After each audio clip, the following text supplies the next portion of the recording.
So tomorrow's game, last week was rough for us. We didn't perform the way we expected. We gotta get our running game going. Just wasn't no Brees Hall. Made some mistakes up front. We were really close in a couple of plays. Defensively, guys showed up, played well. So we gotta give a tremendous effort. Hats off to Coach Haycock. He does a great job with that unorthodox defense. He likes to run, but it works.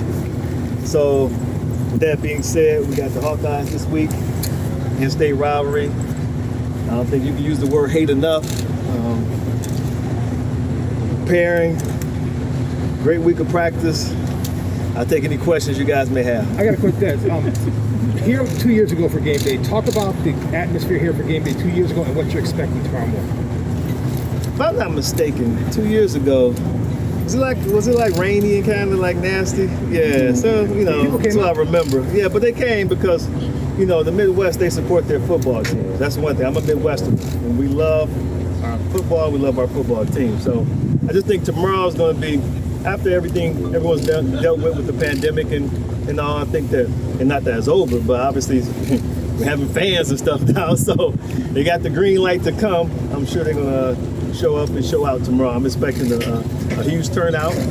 I'm expecting a lot of energy. I don't know if you guys saw the show a week ago. We were in North Carolina, Charlotte, and it was called a neutral site game, but you would never know it because the turnout was magnificent. So expecting that, especially with the weather being like the way that it is. So I'm looking forward to a great turnout and a lot of energy tomorrow. I want to know what it's going to be like for a player. I mean, you played your career in a bowl. I doubt that there was a whole lot of wind coming into there. What's it going to be like as a player on the field tomorrow? Specifically, you said a bowl and wind. It's supposed to be windy because I don't know. When you played, your field was in college. The field was down, right. And so I don't imagine there was a whole lot of breeze coming down into that field. Maybe there was. I don't know. But what's it going to be like out there? It's going to be the field's going to be over 100 out there. You talking about the heat? The heat. Okay. Yeah. They're gonna get hot, but both teams got to play in it, so we don't complain. As a player, you just go out there and play. The other team has to play in it too. So that's just the way I look at it. That's the way I've always looked at it. I played in the most extreme weathers, and I played in Green Bay. It's cold as shit in Green Bay, So, but the other team got to play in it too. So that's just my approach as a player. That whatever we're dealing with, they're dealing with. So whoever can be mentally strong enough and deal with the elements will probably succeed or probably experience a certain level of success that can help them be triumphant. What makes this matchup intriguing to you? Well, it's an in-state rivalry, first of all. Second of all, it's just different conferences. You got the Big 12 and the Big 10. So, and there's always some close-knit games. That's what makes a rivalry a rivalry. You have some close-fought, hard-fought games that come down to the end, and there's a lot of respect though for both programs. Obviously, Coach Ferentz has done a fantastic job with Iowa, and Coach Campbell has done a great job with Iowa State. I've been watching him since he was at Toledo. I've been fortunate enough to call some MAC games, so I've been really aware of Coach Campbell and his style of coaching and what he brings before he came to Ames. You got to play in some of the most iconic rivalry games of all time during your college days. Were you aware as a player just of Iowa State, that rivalry, and then coming here 2 years ago and really getting to see it firsthand? What was the takeaway given all your experience with, again, those rivalries that define college football on your side?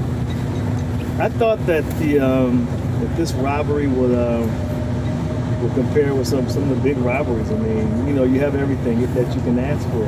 You get anytime it's in-state and you have teams who are highly ranked like this, and obviously, the Hawkeyes are a team that's been respected in the Big 10, and the Cyclones is a team that's been gaining so much respect, not only in the Big 12, but I believe nationally too, and that just adds fuel to the rivalry and makes it that much more special.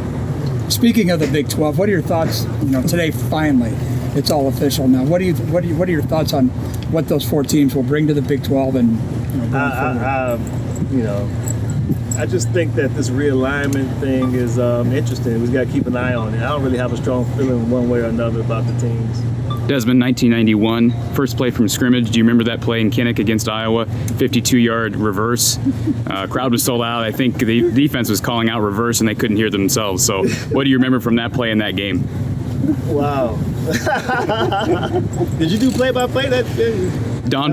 Coach Don Patterson's on a podcast of ours, and he remembers that play vividly. It was, man, you know, I remember just like you just called it, you know, Coach Moeller, you know, wanted to start off with a play like that. And I think what you do is because in a game like that game, because you have a fast-growing defense and people are going to be excited, just like tomorrow in this stadium. I mean, these kids are going to be amped up for this game. Defensively, they can't wait to get to the ball, you know, on the first snap. So what you do is you try to use that against them. If you have the hoopers to call a reverse, you know, early like that. And obviously he did, but you try to use their aggression against them if you can, and that's what Coach Moeller was able to do. So we were able to capitalize on their aggression defensively. Who are a couple of guys you're excited to see in person on the field, that kind of stuff tomorrow? Well, I'm hoping, and you guys probably know more than I do because you live here, that Charlie Kohler is going to play at the tight end position. From all reports that I've seen, it seems like, you know, he's going to get the green light. And I just think that the Cyclones offense just operate at a different level when Kohler's in the game.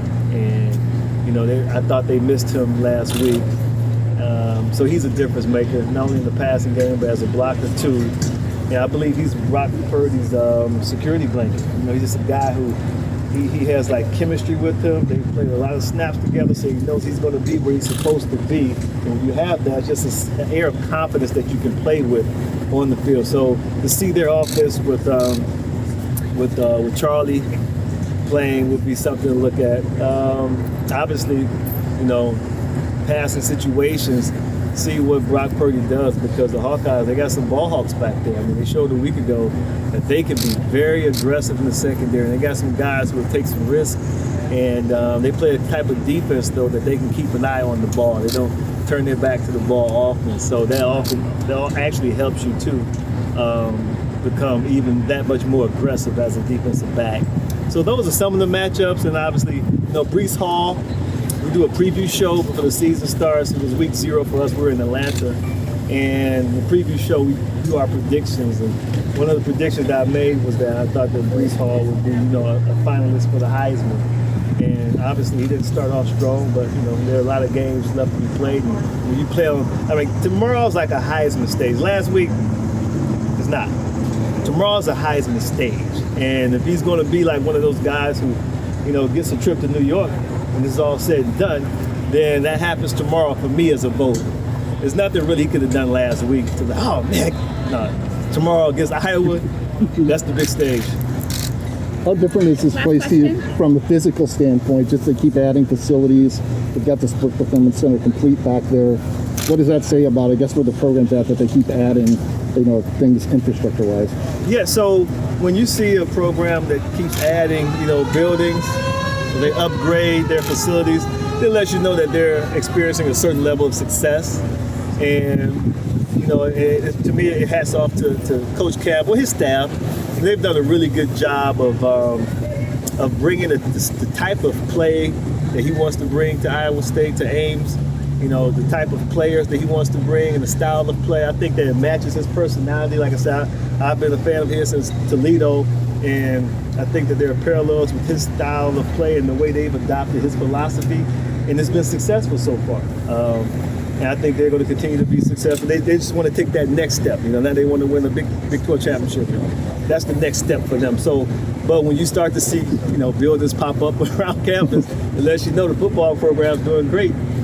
You know, so it's good. It's great to see it because he's a guy who, like I said, I've been a fan of his since Toledo, so you kind of root for him to succeed. Thanks, Desmond. Thanks, Desmond. Thanks, Desmond.